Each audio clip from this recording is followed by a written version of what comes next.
Booster d'efficacité, c'est pour toi, entrepreneur, qui veut découvrir les moyens pour vivre un business plus productif. Dans chaque épisode, moi, Fabien Muselet, je traiterai d'un sujet seul ou accompagné de personnalités inspirantes pour explorer avec toi les stratégies et les outils pour améliorer ton temps et ta rentabilité. Je te souhaite super écoute en notre compagnie. Hello, bonjour à tous et bienvenue dans ce nouvel épisode de Booster d'efficacité. Je suis heureux d'être avec vous pour cet épisode bonus, un épisode un peu particulier cette semaine, puisque cet épisode est dédié à l'animation du podcaston à laquelle Booster d'efficacité, donc ce podcast s'est inscrit. Et aujourd'hui, je vais recevoir un conférencier et coach de dirigeants, Eric Chabot, qui va nous parler dans un deuxième temps de l'association qu'il a lancée, qui est les Coaching le Cœur. Bonjour Eric, comment vas-tu ? Salut Fabien, ça va super, merci pour ton invitation. Écoute, c'est un grand plaisir pour moi que de t'accueillir là et plus particulièrement pour cette association que j'ai découverte il y a quelques années et dont le but est de faire découvrir à mon audience aujourd'hui. Eric, est-ce que tu veux bien, pour démarrer, bien vouloir te présenter sur qui tu es et ce que tu fais au jour d'aujourd'hui ? Ouais, t'en as dit pas mal en fait, je partage mon temps entre différentes activités. Donc celle de la présidence des coachings du cœur, mais ça on va en parler dans quelques instants. Le métier qui me fait vivre, c'est celui de conférencier sur une thématique qui me tient à cœur, qui est celle de la confiance. Et quand on parle de confiance, on peut aller très très loin. Ça va être la confiance qui va être au cœur de la performance de l'entreprise. Tu parles beaucoup de productivité, mais évidemment que la confiance est au cœur de la productivité et de la performance. Elle est au cœur du management. Je parle beaucoup d'innovation managériale. Tu sais que le management, en fait, est une création de l'homme. Oui. Et en tant que création de l'homme, elle doit être amenée à évoluer avec son temps. Et le management est une des créations de l'homme qui a le moins évolué depuis 100 ans.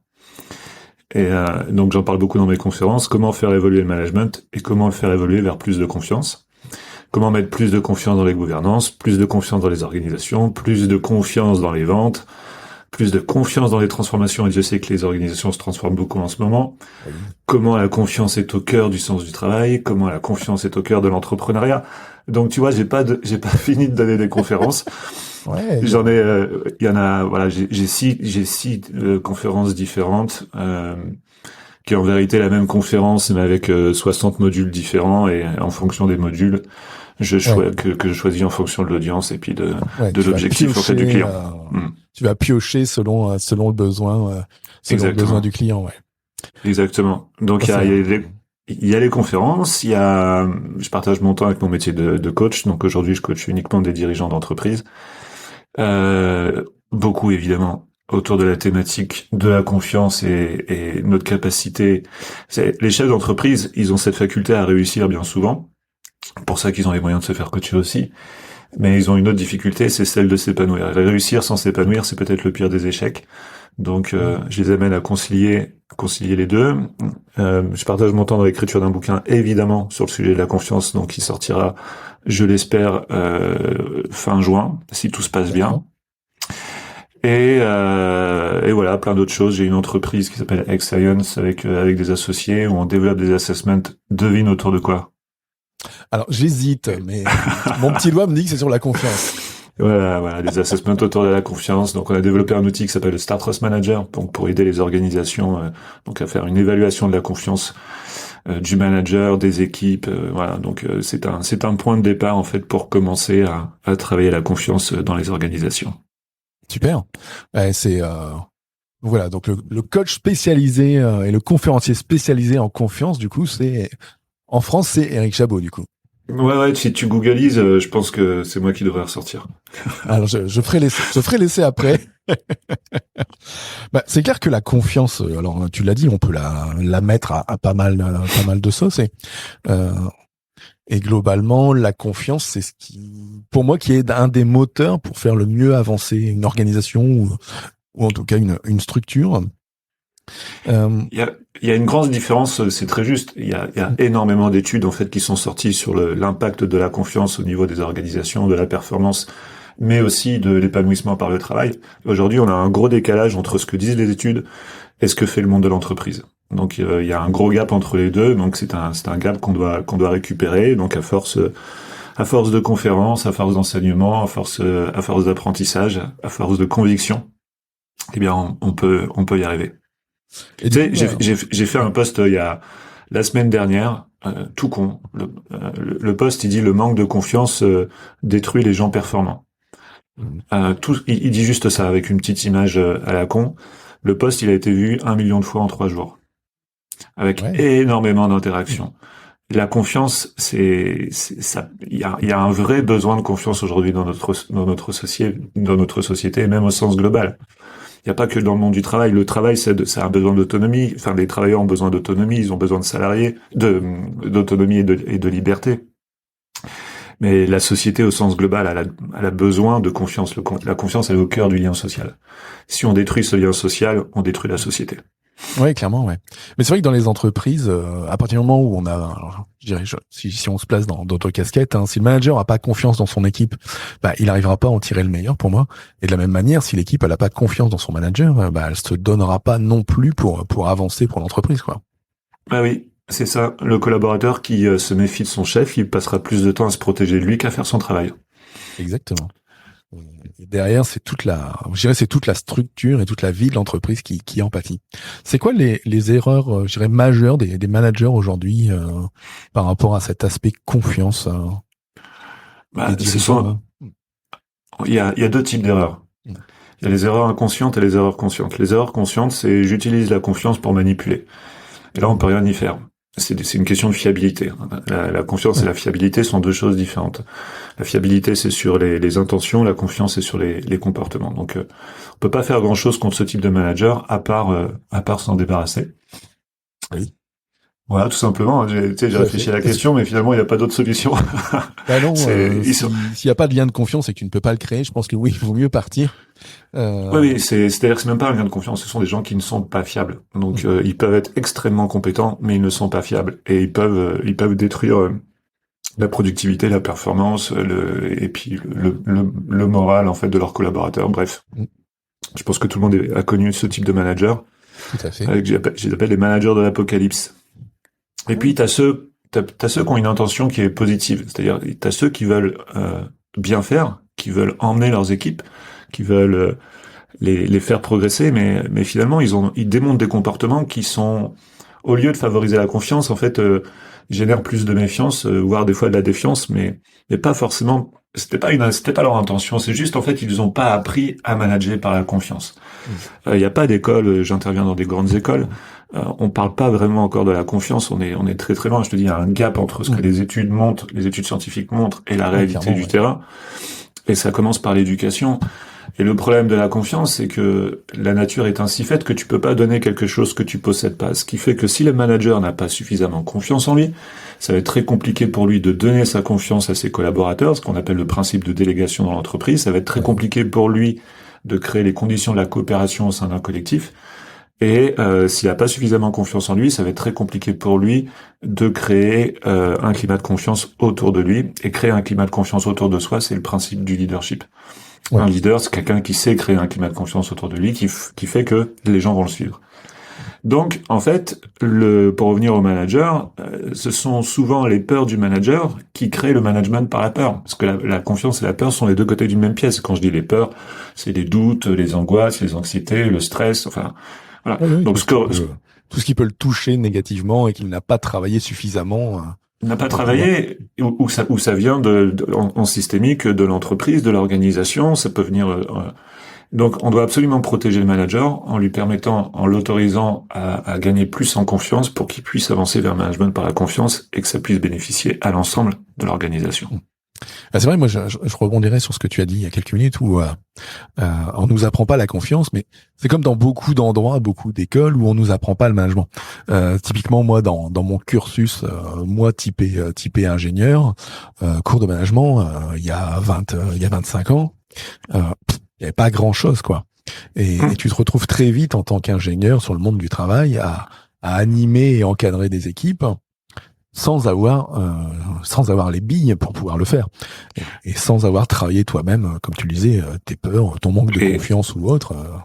Et encore, t'es passé par une grande école, mais t'as combien de personnes qui sont devenues managers parce qu'ils étaient performants et sans avoir fait de grandes écoles ou avoir fait une école de management. Donc c'est comme si on te disait du jour au lendemain que Mbappé va prendre la tête de l'équipe de France en tant que coach, sans être formé au coaching. Ouais, tout à fait. Ouais. Donc, Le parallèle donc c'est est pas, intéressant. donc voilà, aujourd'hui, on considère que tu peux être manager sous prétexte que t'as des bons résultats, tu peux encadrer ton équipe. Mais ça nécessite des compétences qui sont différentes. Et c'est le gros problème de l'entreprise aujourd'hui. On fait monter les personnes. Euh, c'est une forme de récompense, mais on calcule pas en fait tout ce qu'il y a derrière. Et c'est rarement même une récompense pour le manager. Dans les interventions que je donne donc auprès de ce public-là, je leur dis mais pourquoi vous êtes manager? Pourquoi vous avez voulu devenir manager? Et je parle beaucoup des managers de proximité, c'est-à-dire Ouais. ceux qui deviennent managers à 30, 40 ou 45 ans.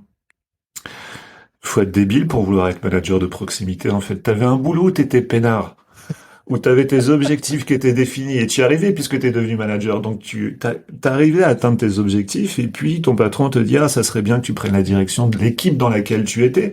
Et là, En plus, tu te retrouves avec une responsabilité plus importante, avec un temps de travail qui est plus important, parce qu'il faut que tu sois le premier arrivé au bureau, il faut que tu sois le dernier à partir du bureau, parce que il est dit dans les conventions que tu dois montrer l'exemple. tout à fait. Tu gagnes pas plus. Tu vas pas avoir un salaire qui va être plus important, ou très très peu, mais Très peu, ouais. C'est ce que tu vas te, tu vas te prendre les charges de cadre. Donc en fait, c'est pas là-dessus que tu vas gagner. Si ton équipe réussit, eh bien, il va falloir que tu te donnes cette réussite et que tu la partages avec ton équipe qu'avant, c'était toi, c'était ta réussite, c'était tes objectifs. Et donc, pourquoi tu es manager? Tu dois partager les résultats positifs avec ton équipe, et si tu as des résultats négatifs, tu dois en assumer la responsabilité. À C'est quoi ça. ça sert de devenir manager en vrai? Pourquoi prendre une charge mentale supplémentaire? C'est ça, une charge mentale supplémentaire, mais t'as même pas idée en plus de la charge mentale des managers d'aujourd'hui par rapport à il y a 100 ans. Je t'ai dit que le management était une création de l'homme qui n'avait pas innové, mais il y a les travaux du docteur Ouais. Henri Minberg, Ok. voilà, qui te dit que le manager d'aujourd'hui a 30 fois plus d'événements à traiter par jour qu'il y a 100 ans. 30 fois plus. Mhm. Donc c'est pas rien, il y a une charge mentale qui est hyper importante. Donc donnez-moi une raison de devenir manager. Et Vous alors? voulez trouver du sens au travail? C'est quoi la raison de devenir manager? Et du coup, qu'est-ce que tu as comme bonne réponse en face? J'ai la mienne. Après, Ouais. c'est à chacun de donner la sienne. La mienne n'a pas prétention à vouloir l'imposer aux autres, mais une des raisons pour vouloir devenir manager, c'est la suivante. Est-ce que toi, tu te souviens, par exemple, d'une personne qui t'a tendu la main à un moment donné quand t'as intégré le monde du travail? Quelqu'un qui t'a fait grandir, quelqu'un qui a dit Fabien, je crois en toi et je pense que tu peux réussir plus loin que ce que tu penses. Ouais, Est-ce que j'ai deux, ok. trois exemples de personnes comme ça dans mon parcours, ouais. Est-ce que tu peux me donner leurs prénoms si tu veux les honorer ici dans ton podcast? Mais bien sûr, je peux citer Hervé, je peux citer Pascal, je peux citer Carole, Ok. voilà. Cédric. Hervé, voilà. Voilà, Donc je peux en citer quelques-uns. J'ai eu la chance sur 20 ans de carrière d'en avoir quelques-uns qui m'ont bien inspiré, bien aidé et aidé à grandir. Ouais. voilà pourquoi on peut devenir manager. Parce qu'un jour, tu auras peut-être un Fabien qui viendra t'honorer dans un podcast en citant ton prénom parce que tu lui as permis de faire grandir. Mmh. Et là, on peut trouver du sens dans ce que l'on fait. C'est ça le véritable sens du manager, c'est d'accompagner, c'est de faire grandir, c'est de tirer vers le haut. Et peut-être qu'un jour, quelqu'un citera ton prénom dans une formation, dans un podcast et se souviendra de toi, tu laisseras une trace. C'est pas tes objectifs à la con. Si je te demande, est-ce que t'as atteint ton budget il y a 2 ans? Oui, Est-ce que tu te souviens des chiffres que tu as fait? presque. Presque. Et en vérité, tout le monde s'en fout. Mais oui. Toi, t'es super content, tu touches ta prime, et 2 ans après, tout le monde t'a oublié. Et dans 2 ans, tu peux te faire virer, peu importe le travail que t'as fait. Il n'y a plus de méritocratie aujourd'hui dans le monde de l'entreprise. C'est faux de le penser. C'est très très rare. Donc aujourd'hui, tu ne travailles pas pour tes objectifs, tu le fais pour toi. Ça te permet éventuellement de toucher un peu plus d'argent. Mais il faut que tu trouves le sens ailleurs. Ouais, je suis Et d'accord. Je suis content de t'entendre parce que je dirais tout ça, c'est dans la lignée de ce que moi je peux apporter. Et il y a un paquet des mots que tu as utilisés, c'est ceux que j'ai donnés à des élèves étudiants. J'ai donné un cours de management là, l'année dernière, cette année, à l'Institut Polytechnique Uni-La-Salle d'Amiens, et de travailler la confiance et de faire grandir ses collaborateurs. C'est clairement ce que je leur ai dit sur le boulot, sur le boulot de manager. C'est quoi, Fabien? Faudrait que tu passes à la maison, parce que je suis à Beauvais, je suis pas loin d'Amiens. Ah bah alors, maintenant que je sais que tu es à Beauvais, oui. Je donnerai pas l'adresse sur le podcast, faut pas abuser non plus. On traitera ça à part, avec plaisir, ouais. Mais ouais, clairement, parce que en fait, moi, ils m'ont sollicité, donc je suis allé donner ces cours et pas mal de questions de ces jeunes managers sur comment on gagne la confiance de l'équipe. Et moi, ma première réponse, ça a été de leur dire, mais il faut déjà leur donner vous votre confiance et d'être là pour eux à chaque instant, quoi. Le but, c'est pas que, comme tu le disais, d'être là le matin et le soir par rapport à la convenance de l'entreprise. C'est surtout d'être là quand ils sont embêtés, quand ils sont dans la merde, et de les aider à traiter leurs problèmes et à les faire grandir. Moi, je pars de la théorie de RC et Blanchard sur le management situationnel, avec la partie motivation, l'autonomie qui vient de la motivation et de la compétence, et je dirais aussi des moyens mis en œuvre. Et je les fais travailler là-dessus sur comment faire gagner les gens en motivation, et c'est assez bizarre pour eux parce qu'ils ont l'impression qu'on va motiver uniquement en donnant des primes ou des augmentations salariales. Donc en travaux dirigés, je leur dis vous n'avez zéro thune pour motiver votre équipe et gagner en confiance avec eux. Là encore, la science, elle a montré que c'est pas dans la majorité en fait des boulots qui sont liés à la productivité, c'est pas du tout les incentives, c'est pas parce que tu vas donner de l'argent à quelqu'un que ça va améliorer ce résultat, c'est même l'inverse. C'est même l'inverse, sauf dans les tâches qui sont répétitives. Toutes les tâches qui nécessitent pas de créativité, et effectivement, il vaut mieux savoir payer la personne et lui mettre un objectif qui va lui permettre d'avoir envie de produire plus vite. Mais sinon, à partir du moment où il faut un minimum de créativité, et Dieu sait que le manager doit avoir de la créativité pour répondre à tous les événements qu'il a à traiter par jour, il peut pas le faire de manière automatique, il est pas à l'usine, eh bien, pour utiliser cette créativité au service de sa performance et de sa productivité et de celle de ses équipes, il a besoin évidemment d'autonomie, comme tu l'as dit, mais il a besoin de confiance en lui, confiance de son entreprise, confiance de ses équipes. Voilà. Yes. Écoute, un grand merci à toi d'avoir partagé ton expertise sur la confiance et avec des items que les entrepreneurs et managers qui nous écoutent pourront reprendre pour eux. Je voudrais qu'on rebondisse désormais sur le deuxième sujet de ce podcast, les coachings du cœur. Qu'est-ce que c'est, Eric ? Alors c'est un projet que j'ai lancé il y a 1 an et demi maintenant. C'est une association, les coachings du cœur, dont la mission est d'accompagner les personnes les plus défavorisées financièrement, les plus démunies financièrement, par le coaching. Comment m'est venue l'idée de cette association ? Je donnais une interview pour un journal qui s'appelle Préventica, donc sur la prévention et le bien-être au travail. Et en préparant cette interview, je me suis rendu compte, donc on était en période Covid, faut se remettre 1 an et demi en arrière, que la santé mentale des Français en fait était en forte dégradation depuis les premiers confinements, et ça c'était suivi par un site gouvernemental qui s'appelle Coviprev, qui suivait l'état mental des Français depuis le début de la pandémie. Ouais. On était dans des proportions extrêmement importantes. C'était du 100% d'état anxiogène en plus et du plus 40% d'état dépressif en plus en quelques mois. Et il se trouvait que j'avais accompagné il y a quelques années auparavant un entrepreneur en coaching qui était dans la merde.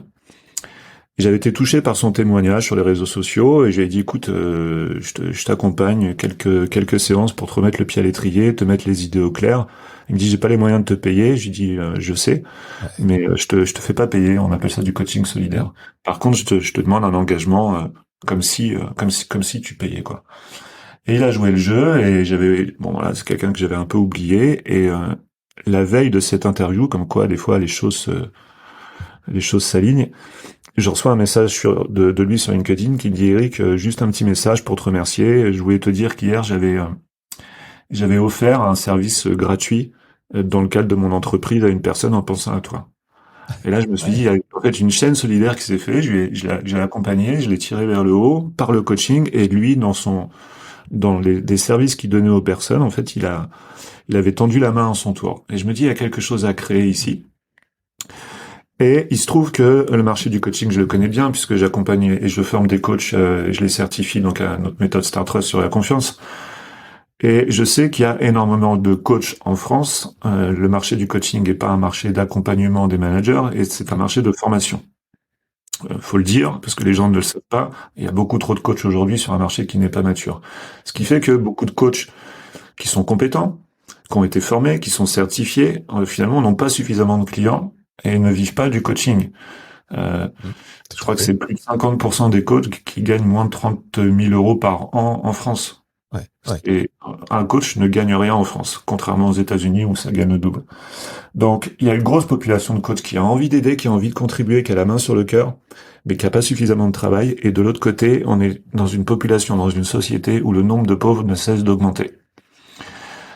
Une interview sur France Bleu, j'ai choqué le journaliste quand je lui ai dit qu'il y avait plus de pauvres en France aujourd'hui, c'est-à-dire de personnes qui vivaient sous le seuil de pauvreté, de personnes qui avaient voté Emmanuel Macron au premier tour des dernières élections.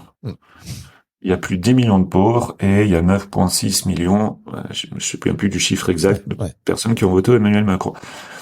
Donc on vit une triste réalité et je me suis dit en fait il y a deux populations et une personne qui vit sous le seuil de pauvreté pourrait être aidée par le coaching. Alors le coaching c'est pas de la thérapie, c'est de l'accompagnement. On pourra peut-être détailler pour les personnes qui ne savent pas ce qu'est le coaching après. Mais il y a un vrai rôle du coaching pour aider les personnes en fait à pouvoir y voir plus clair sur leur projet de vie. Donc voilà, donc tout ça, en fait, je me suis réveillé le matin avec cette idée-là, tu sais, comme le matin, des fois, on peut être créatif. Je me suis levé, je me suis installé à mon bureau, j'ai fait un petit logo sur Canva, j'ai balancé ça sur les réseaux sociaux, j'ai 50 personnes qui m'ont contacté, qui m'ont dit qu'ils souhaitaient faire partie de la future la gouvernance de la future association qu'on crée. Donc ça s'est lancé, j'ai pris 10 personnes, on a créé la gouvernance, on a créé les statuts de l'association.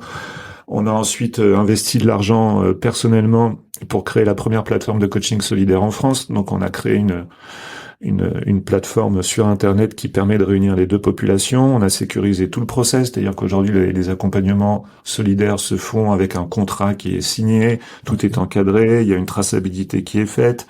On fait ça dans les règles de l'art du coaching. Et aujourd'hui l'association, c'est 140 coachs certifiés. Au sein de la plateforme, tous adhérents de l'association, et on est autour d'une petite dizaine d'accompagnements par mois en coaching bénévole. On est très très loin en fait de ce que l'on pourrait faire, mais ça fait 1 an et demi que l'association est créée et qu'aujourd'hui on a besoin de se faire connaître. Donc c'est pour ça que je te remercie aussi de pouvoir en parler. On a besoin de se faire connaître, on a besoin de toucher les personnes qui pourraient en avoir besoin, puisqu'on a un critère d'éligibilité au coaching solidaire qui est de 1 700 € de revenus nets par personne, revenus nets imposables. Et donc ces gens-là, c'est pas des gens qu'on va trouver sur LinkedIn. Donc il faut qu'on se fasse connaître auprès d'associations qui seraient des associations partenaires, auprès des institutions publiques. Beaucoup plus large. Voilà, donc ça c'est la partie un peu longue, mais petit à petit on y arrive, on en parle et voilà, donc on avance, on fait notre bout de chemin, et en tout cas pour toutes les personnes, même si elles sont pas encore suffisamment nombreuses à mon goût, que l'on aide tous les mois, pour elles c'est déjà ça. Ouais, clairement, ouais. Moi c'est un super projet, donc parmi lesquels j'avais levé la main dès le départ. Tu faisais partie des 50. je dois pas en être loin, ou en tout cas dans les 60 ou 70 premiers, puisque j'irai rechercher dans ma boîte mail. J'irai rechercher dans ma boîte mail et puis après comme je te l'ai dit en amont, je viendrai rejoindre à nouveau l'association dans quelques temps. On pourra en discuter en physique du coup tel qu'on a pu le voir. Et en fait moi je me suis retrouvé dans ces valeurs puisque c'est pareil, mon arrivée dans le monde du coaching, elle s'est faite en 2 temps. La première, c'est que de par mon rôle de manager, j'accompagnais déjà des gens de mes équipes. Bon. Alors après, on pourrait débattre sur le fait de un manager est-il le mieux placé pour coacher ou pas ses équipes. Bon. Et après, je me suis retrouvé aussi à aider et à accompagner des gens hors de mes équipes. Et à un moment donné, moi aussi, j'ai eu besoin de me faire coacher par rapport à des difficultés dans mon job. Et je faisais partie à l'époque d'un grand groupe. Et dans les grands groupes, le coaching, on le réserve à qui? À 2 populations. Voilà. On le réserve à deux deux grosses familles, oui, les dirigeants ou les cadres à très haut potentiel pour les emmener le plus haut possible, le plus vite possible, ou alors à ceux qui sont en grosse difficulté mais qu'on veut régulier, entre guillemets, loin de l'entreprise ou loin du service. Donc moi j'étais au milieu parce que j'avais des résultats, j'étais pas mauvais, bon j'avais mes difficultés, mais donc c'était interdit entre guillemets le coaching. Et c'est comme ça après que progressivement moi je suis allé devenir entamer mon cursus pour devenir coach de la même manière que tu as créé ton asso, pour pouvoir aussi aider, accompagner mes collègues managers ou chef de pôle ou chef d'agence qui faisait pas partie entre guillemets de la bonne population pour avancer. Donc c'est pour ça que par exemple le discours que tu as eu quand tu as créé les coachings du cœur a très vite résonné en moi parce qu'il y avait un aspect équivalent dans la recherche de l'aide aux personnes. Donc je peux rebondir sur un truc que t'as dit. Bien sûr. Tu l'as posé sous forme de question, t'as dit je sais pas si le manager est le mieux placé pour coacher ses équipes. Oui, tout à fait. J'ai dit on peut lancer le débat là-dessus, ouais. Ouais, juste évidemment, en fait, ça dépend du manager, mais il faut évidemment une des réponses du management par la confiance est d'amener les outils du coaching dans le management. C'est-à-dire, c'est pas de faire des managers des coachs, c'est pas leur boulot. Par contre, il y a énormément d'outils, l'art de la question. Tout à fait. Voilà, l'art d'écouter. Voilà. Ne serait-ce que ces deux outils-là, si on pouvait vraiment les mettre à disposition et les apprendre aux managers pour qu'ils avancent avec quelques outils du coaching, ça ferait énormément de différence. Ouais, clairement. Alors du coup sur les coachings du cœur, donc tu l'as dit, plus de 140 coachs certifiés aujourd'hui, une plateforme lancée, des moyens. Comment les gens qui nous écoutent aujourd'hui peuvent aider l'association? Alors on a besoin de 4 profils de personnes. Yeah. Évidemment, les plus importants, ce sont les personnes qui doivent s'autoriser à demander de l'aide et faire appel à un coaching solidaire. C'est pas évident de demander de l'aide. C'est pas la culture de notre société. C'est pour ça que on fait tout en sorte, tout le processus en fait d'inscription pour si vous souhaitez bénéficier d'un coaching solidaire est sécurisé. C'est anonymisé. Ouais. C'est-à-dire que la confidentialité est respectée. Voilà. Donc si vous voulez regarder si vous êtes éligible à un coaching solidaire, vous avez un objectif sur lequel travailler, vous voulez récupérer confiance, vous voulez sortir un petit peu de la situation dans laquelle vous êtes et vous porter vers un objectif, vous allez sur notre site internet www.lescoachingducoeur.com et vous rentrez, vous cliquez sur l'onglet demander à se faire coacher, vous remplissez le dossier et une personne va vous contacter. Et si vous êtes éligible à un coaching solidaire, vous allez pouvoir rentrer dans la bibliothèque des 140 coachs certifiés, validés par l'association. Et c'est vous qui allez le choisir. Voilà. Donc c'est très simple comme démarche si vous souhaitez avoir un coaching solidaire, bénéficier d'un coaching solidaire. Ensuite, on a besoin évidemment de coach du cœur. Donc pour être coach du cœur, c'est la même chose. Vous vous rendez sur le site www.lescoachingducoeur.com, vous cliquez sur demander à être coach du cœur et vous remplissez le dossier. On accepte en tant que coach du cœur que les personnes qui sont diplômées et certifiées avec une formation qui est validée par notre cercle qui s'occupe de l'enregistrement des coachs. Voilà. Donc si vous êtes coach uniquement formé à la PNL sans avoir de diplôme de coach, vous ne pourrez pas être coach du cœur. Donc c'est un impératif. Puis après, il y a un petit entretien avec les personnes, une ou deux personnes à la gouvernance. Et vous êtes validé pour entrer au sein de l'association. Il y a une petite demande d'adhésion de 30 € qui est demandée par coach, par an. Hein, c'est pas par mois ni par jour, c'est juste par an. Et derrière, il y a une communauté des coachs du cœur. On fait des webinaires régulièrement. On a quelqu'un génial qui nous fait de la supervision collective pour les coachs du cœur aussi au sein de l'association. Voilà. Donc on essaie de créer aussi une certaine émulation autour de ça. On a besoin de partenaires. C'est ce que je disais tout à l'heure. Ouais. Je crois beaucoup que le développement de notre association passera par la mise en place de partenariats avec d'autres associations qui touchent déjà ces populations qui auraient besoin d'un coaching solidaire. Donc on a des discussions avec des associations actuellement. On a commencé à inscrire nos premiers partenariats.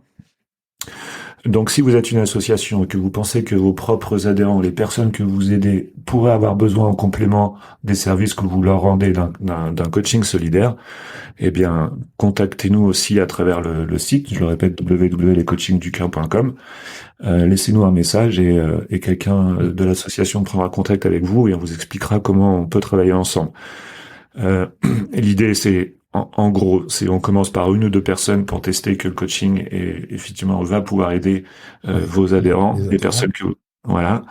Et puis après, on met en place une convention de partenariat ensemble, juste histoire en fait pour nous de libérer un nombre de coachings par an, de manière à ce qu'on puisse s'assurer et on soit pas débordé par les demandes de coaching. Ouais.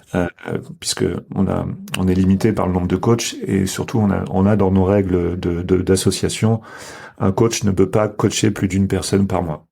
J'ai tenu à inscrire ça dès le départ pour pas que, tu sais, les gens ils ont la main sur le cœur, ils veulent aider, puis après ils se laissent bouffer. Oui, puis après ils se laissent bouffer, et puis après ils sont en difficulté parce qu'ils prennent trop de personnes à accompagner. Exactement, t'as tout compris. En fait, ils se lancent dans le bénévolat tête baissée et ils protègent pas leur activité professionnelle ou privée. Donc voilà, dès le départ, je l'ai mis dans les statuts, ce qui fait que on a un potentiel d'accompagnement à travers l'association de 140 personnes par mois.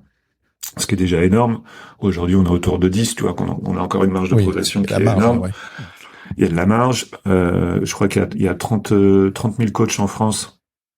Donc, on est 140 aujourd'hui. Donc, il y a de la marge aussi sur la possibilité de faire évoluer l'association. Et puis derrière aussi, on est vigilant, en fait, à ce qu'on ait une représentativité qui soit territoriale. C'est-à-dire que on veut pas que ce soit que Paris ou Île-de-France. Donc, on ait une représentation sur tous les territoires. Et aussi dans toutes les classes sociales. Donc aider aussi bien les personnes qui sont pas encore à la retraite mais au chômage, par exemple, on en parle beaucoup en ce moment. Oui. Ça peut être aussi les jeunes, ça peut être les mères ou les pères monoparentales. Enfin voilà, qu'on puisse aider, qu'on soit pas orienté uniquement avec un partenariat avec les jeunes étudiants et qu'on fasse que ça. Ok. Voilà. Donc ça c'était du coup le troisième, les partenaires, et le quatrième. Alors la quatrième. Quatrième, on a besoin de ressources qu'on appelle les ressources du cœur. Par exemple, on a un cercle communication, on a fait j'ai voulu faire aussi de l'association une espèce de laboratoire managérial où en fait on essaye de casser un petit peu les codes, donc on fonctionne en cercle, les personnes n'ont pas un rôle unique ou une mission unique, mais viennent énergiser en fait une fonction au sein de l'association, et aujourd'hui on a besoin dans ces cercles-là de renforts qui ne soient pas nécessairement des coachs. Donc il n'y a pas forcément nécessité à connaître le métier du coaching, mais par exemple dans le cercle de si quelqu'un pouvait nous aider à créer nos visuels, à balancer nos communications sur le réseau, etc. C'est du travail, on n'est pas des spécialistes non plus là-dessus, donc voilà, donc on a un statut qui s'appelle la ressource du cœur. Okay. Donc si vous pensez que cette mission vous parle, mais vous n'êtes pas coach, mais que vous pouvez aider l'association dans tous ces, je sais pas, ça peut être de l'aide juridique, ça peut être de l'aide en communication, ça peut être de l'aide sur les réseaux sociaux et de l'utilisation des réseaux sociaux, bref. Ouais, il y a des milliers de façons de pouvoir vous aider, et vous êtes les bienvenus. Et là, de façons pour pouvoir promouvoir l'association ou venir l'aider de l'intérieur pour la promouvoir. Exactement. Et là, donc si vous êtes cette personne-là, vous allez sur notre site qui est Fabien. Je l'ai dit alors, 3 fois. www.lescoachingducoeur.com, que je mettrai en note de l'épisode, comme ça tout le monde n'aura juste qu'à cliquer sur le petit bouton en dessous de l'épisode dans votre plateforme d'écoute préférée. En un clic, vous serez au bon endroit pour rejoindre les coachings du cœur et Eric et ses équipes là-dessus. Génial. Ouais, génial. Après, on a une page LinkedIn, on a une page Instagram, on a une page YouTube, on a une page Facebook, les coachings du cœur. Donc, c'est facile à retrouver. Ouais, donc les coachings du cœur, c'est un peu partout, mais l'endroit principal, donc c'est le site. Mais j'irai après sur la visibilité sociale. Tu parlais de posts ou autre. Est-ce que quand vous postez, c'est sur les trois en même temps, ou est-ce que c'est un peu plus LinkedIn? Tu disais tout à l'heure, selon vos populations cibles, c'est différent. Ouais, c'est LinkedIn. Ça a été LinkedIn d'abord parce que c'est là où j'ai le plus gros réseau personnellement. Donc c'est ce qui m'a permis de créer la gouvernance et d'attirer les coachs dans l'association. Et on vient de démarrer sur Insta et sur Facebook, donc pour l'instant on n'a pas énormément d'abonnés, mais bon on construit pas à pas, voilà. Oui. Donc il faut le temps pour tout, donc voilà, donc on essaie de communiquer sur les trois en même temps. Sur la page YouTube c'est plus compliqué de communiquer, Mais on y a des vidéos. En fait, les webinaires, en fait, on les a coupés, puis on les a mis en vidéo. Il y a quelques actualités, des interviews faites sur les radios. Bon, voilà. Donc on est au début, 1 an et demi sur la création d'une association. C'est tout jeune. Oui, clairement. C'est tout jeune. Clairement. En tout cas, une association qui promet bien, hein, qui promet beaucoup. Et merci à toi d'avoir développé ça. Du coup, sur cette idée, il y a 18 mois. Hein. Et tu sais, il y a un autre point. Donc évidemment, donc il y a une œuvre sociétale autour du coaching solidaire. Mais aussi il y a aussi une œuvre qui est professionnelle, j'ai envie de dire, dans le sens où aujourd'hui, discute avec les gens dans la rue et demande-leur ce qu'est le coaching. Ah, oui. Et quand j'ai quitté, moi, un poste bien rémunéré dans l'entreprise où j'étais dirigeant pour me lancer dans le coaching, mon père, il m'a dit, mais mon pauvre, de quoi tu vas vivre? Et ma belle-mère m'a dit, mais c'est quoi le coaching? Et mon père a répondu, oh, c'est un truc qui est moderne, à notre époque, on n'en avait pas besoin. Et en fait, aujourd'hui, on le voit bien parce que les gens ne savent pas ce qu'est le coaching, confondent coaching et psychiatre, psychologue, confondent le coaching et la thérapie, ça n'a strictement rien à voir. Ou alors, pour eux, le coaching, c'est du coaching amoureux, coaching vestimentaire ou coaching sportif. Donc, on se rend compte qu'il y a un fort besoin de démocratiser le coaching en France et de porter la parole du coaching, de défendre le métier du coaching, de le mettre à sa bonne place, ce qu'il peut faire, ce qu'il ne peut pas faire. Aujourd'hui, il y en a beaucoup qui tapent sur la gueule du coaching. Il y a une conférencière célèbre, philosophe, qui aime bien nous taper sur la tronche.